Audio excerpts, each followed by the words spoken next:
All right, so today we're going to be looking at self-care and specifically for parents. Ooh, self-care. I know, right? We all need a little more of that. Yeah. Yeah. You shared Peyton Pierce's 2023 thesis with me called Parental Stress and Self-Care. Mm-hmm. And it's a really fascinating look at this often overlooked aspect of parenting. Yeah, it's interesting how much emphasis we put on caring for children, Right. but we often neglect the well-being of the caregivers. It's so true. Yeah. Like we expect parents to just run on this endless supply of energy and patience. Right. But we Yeah. all need to recharge to be our best selves. Absolutely. Parenting is a very demanding job. And Pierce's thesis really highlights just how prevalent parental stress is. Yeah. Did you know that the American Psychological Association Yep. found that almost half of all parents reported increased stress levels since the COVID-19 pandemic? Wow, almost half. That's a huge number. That's a lot of stressed out parents. It is. So what are some of the biggest challenges then that contribute to this high level of stress for parents? Well, Pierce points out that it's not just one thing. Okay. It's a combination of factors. Right. So there are these normative challenges that most parents face, like family transitions. Yeah. So that could be things like having a new baby, Right. blending families. Yeah. And then just all those different developmental milestones that children go through. Oh, totally, like sleep regressions. Exactly. Those are the worst. Out of nowhere. Yes. And then on top of that, you have those unexpected curveballs Ugh. that life throws our way. Right. Job loss, financial strain, health issues, Yeah. or even just the daily grind of juggling work, household responsibilities, and childcare. It's a lot. That's a lot to handle. It really is. It's Yeah. like a constant juggling act. Yes. And sometimes those balls just start dropping. Yeah. No wonder so many parents are feeling stressed. And here's where it gets really interesting. Pierce emphasizes that parental stress doesn't just impact the parent. It has this ripple effect on the whole family dynamic. So it's not just an individual issue. No. It's like a family issue. It really is. So tell me more about that. Well, think about those moments when you're feeling completely overwhelmed Oh, yeah. and you snap at your kids, Hmm. or maybe you resort to a harsher parenting style than you intended. Yeah. It's like your stress spills over into your interactions with your kids. Totally. I think we've all been there. Yeah. It's like your fuse gets shorter. Exactly. And shorter the more stressed you are. And research actually suggests that there's a link between parental stress Okay. and an increased use of harsh parenting practices, including physical punishment. Oh, wow. So that's concerning. It is. So the stressed parents experience can actually lead to behaviors Yes. that negatively impact their children. Unfortunately, yes. Pierce cites studies that have shown this connection. So what kind of negative outcomes are we talking about here? It can really manifest in a lot of ways, Yeah. affecting their physical, cognitive, and social emotional development. Got it. So, for instance, some studies have found that children exposed to these types of parenting practices, stemming from this high parental stress, tend to have lower cognitive scores compared to children who weren't. Wow. That's a pretty significant impact. It is. It really highlights the importance of addressing parental stress, not just for the parent, Right. but for the child as well. Absolutely. It's a powerful reminder that self-care for parents isn't selfish. Right. It's a crucial ingredient for a healthy family. Okay, so we've established that parental stress is a real issue Yes. with potentially far-reaching consequences. Yes. But what does self-care actually look like for parents? Yeah. And how could it help combat this stress? That's a great question, and it's something that we're going to delve deeper into in the next part of our deep dive. Ooh, a cliffhanger. But for now, Okay. let's just say that self-care can be any activity, big or small, that helps you replenish your energy, Yeah. manage your stress, and feel more like yourself again. So it's not just about spa days and bubble baths. Exactly. Though those can be nice. They can be very nice. Every once in a while. Yeah. But it's really about finding those moments throughout your day. Yes. Or even carving out dedicated time to do something that nourishes your mind, body, and soul. Absolutely. Okay. So stay tuned for part 2, where we're going to unpack the how-tos of parental self-care. Yes, we will. So in the last part, we were talking about how common parental stress is Right. and the toll it can take not just on parents, but on kids too. Yeah. So now I think it's time to really explore the power of self-care. You know when I think of self-care? I always picture like those Instagram-worthy scenes. Right. Yeah. You know, like someone soaking in a bubble bath with a face mask and a glass of wine. Yeah. Like, it all seems a bit unrealistic for the average parent. Yeah, and that's actually one of the biggest myths Okay. about self-care, that it needs to be these grand, luxurious experiences. But in reality, it can be much simpler and more accessible than that. Okay, so ditch the fantasy. Yeah, Bring on the practical tips. right. What does realistic self-care actually look like Yeah. for busy parents? Well, the first step is to shift your perspective. Okay. Instead of viewing self-care as a luxury, Hmm. something you earn Yeah. after a long day, Right. try thinking of it as essential maintenance Okay. for your well-being. Right. Like, you wouldn't skip brushing your teeth Yeah. or eating right. Of course not. So think of self-care the same way. Okay, so self-care is like the fuel that keeps us running. Exactly. And just like a car needs fuel to function properly, Right, yeah. we need to replenish our resources in order to effectively navigate the demands of parenting. Makes sense, but how do we actually make time for self-care Right. when we're already juggling a million things? Well, instead of thinking of it as like adding another item to your already overflowing to-do list, Totally. try to weave self-care into the fabric of your day. Okay. Think small, manageable moments rather than grand gestures. Give me some examples. I'm all about like those bite-sized bits of self-care. Okay, so think about those little pockets of time Mm. that appear throughout your day. Okay. So you're waiting in the carpool line Mm. instead of scrolling through social media. Uh-huh. Close your eyes and take a few deep breaths. Okay. Just focusing on the rhythm of your breath. Mhm. Or how about those few minutes when your child is happily engrossed in playing? Right. Instead of jumping into housework, Yeah. grab a cup of tea Mm. and actually savor it. Okay. Like, really be present in that moment. It's like turning those mundane moments Yeah. into little mini retreats. Great. I like it. And here's a thought. Okay. What if you involved your kids? Ooh. Self-care doesn't have to be a solo mission. Okay. It can be a family affair. Now that's an interesting twist. So how do we get kids on board with self-care? Make it fun and engaging. Okay. Have a dance party break where everyone gets up and moves to their favorite music for 10 minutes. I love that. Or create a calm down corner Mm-hmm. where everyone, adults included, can go to unwind and de-stress. That's a fantastic idea. Right. It not only like creates a fun family ritual, Uh-huh. but it also teaches kids the importance of prioritizing their own well-being. Precisely. And speaking of prioritizing well-being, Yeah. remember what we discussed earlier Mm. about the link between parental self-care and more effective parenting? Yeah. Well, Pierce found a fascinating correlation in her research. Okay. What is it? Parents who reported higher self-care scores also reported lower stress levels. Okay, so there's a link between more self-care and less stress. Yes. That makes sense intuitively. Yeah. But how does this translate into better parenting?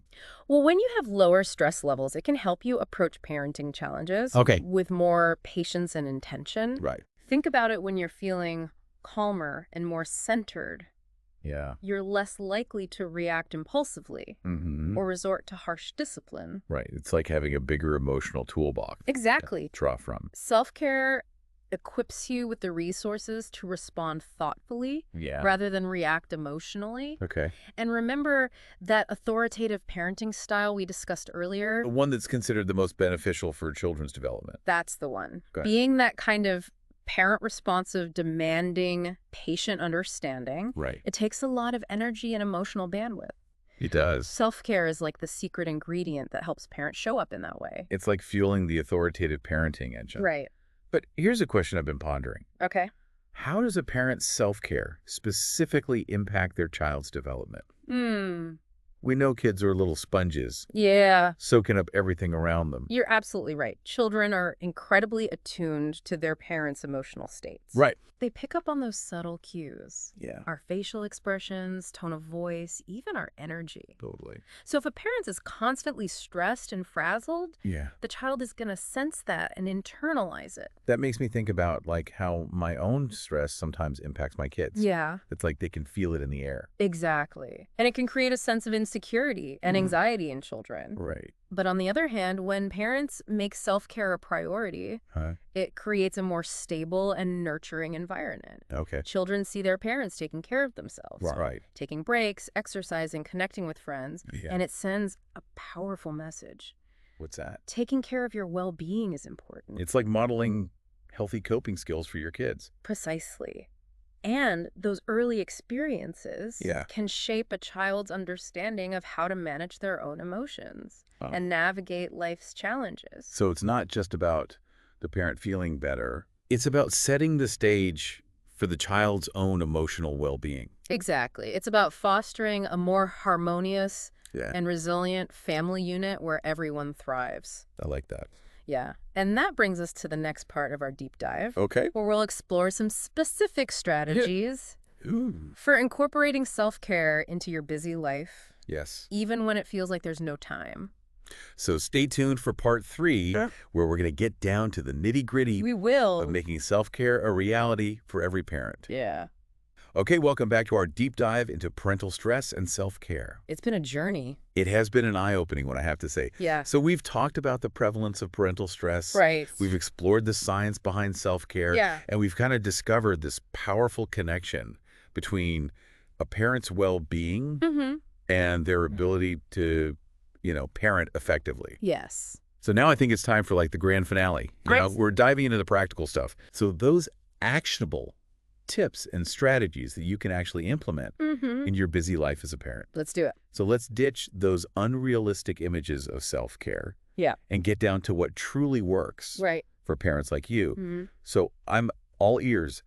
Give me those real-world self-care strategies Okay. that even the most time-crunched parent can embrace. So one of the most effective strategies is to reframe your thinking about self-care. Okay. Instead of viewing it as something that you squeeze in if you have leftover time, Right. start thinking of it as a non-negotiable, Okay. like brushing your teeth or eating. So it's not a luxury, it's essential maintenance. Exactly. And remember, self-care isn't selfish. Mm-hmm. It's an act of self-preservation that allows you to be the best parent that you can be. It's about filling your own cup so you can fill theirs. Yes. Okay, now let's talk about making it happen. Okay. Instead of adding self-care as another item on your to-do list, Right.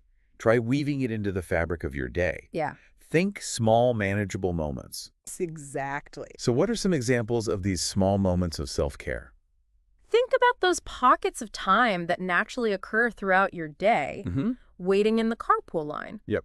Instead of mindlessly scrolling through your phone, Yeah? close your eyes, take a few deep, calming breaths. Okay. Those few minutes while your child is happily playing, Yeah. instead of jumping into housework, grab a cup of tea. Right. Actually savor it.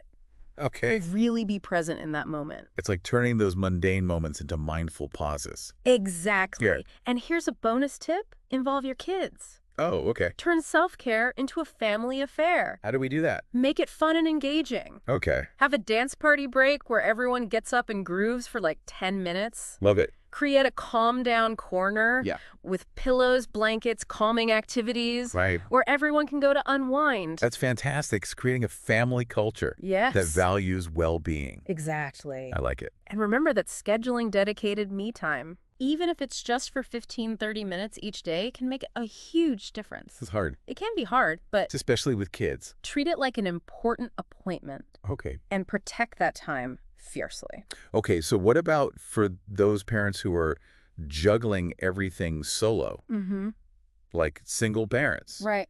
How can they possibly carve out time for themselves? It's definitely more challenging, but it's not impossible. Right. Get creative. Okay. Swap childcare with another single parent. Yeah. Ask a trusted friend or family member for help. Mm-hmm. Even just take a few minutes to yourself after the kids are asleep. It's about finding those pockets of peace. Yes. No matter how small. Exactly. I like it. Yeah. And don't underestimate the power of movement. Yes. Movement is so important. Yeah. Incorporate physical activity into your day. Okay. In fun and simple ways. Like what? Dance with your kids while you're cooking dinner. Okay. Take a family walk after dinner. Right? Do some stretches while your child's playing at the park. It's making movement a part of your daily routine Exactly. without it feeling like a chore. Right. All right. Let's talk about support systems. Okay. Nurturing connections with, friends, family members, Yeah. other parents, or even online communities. Mm-hmm. It can provide a lifeline during those challenging moments Absolutely. of parenthood. Yes. It truly takes a village. It does. But what if someone's village feels more like a ghost town? Right. What do they do? Be proactive. Okay. Join a local parenting group. Reach out to other parents at your child's school. Yeah. Explore online forums. Mm-hmm. Even one or two close connections can make a world of difference. It's all about reaching out and building those connections. Absolutely. Okay. And finally, let's not forget about sleep.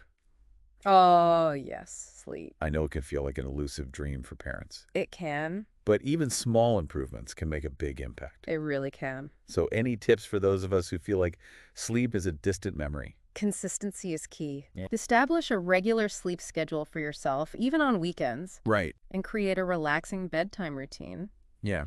If you're struggling with those nighttime wakings, find ways to share that responsibility with your partner Okay. or trusted caregiver. Okay. So to sum it all up, self-care for parents is about making those small, sustainable changes Right. that nourish your mind, body, and soul. Yes. It's about prioritizing your well-being, not as a luxury, Right.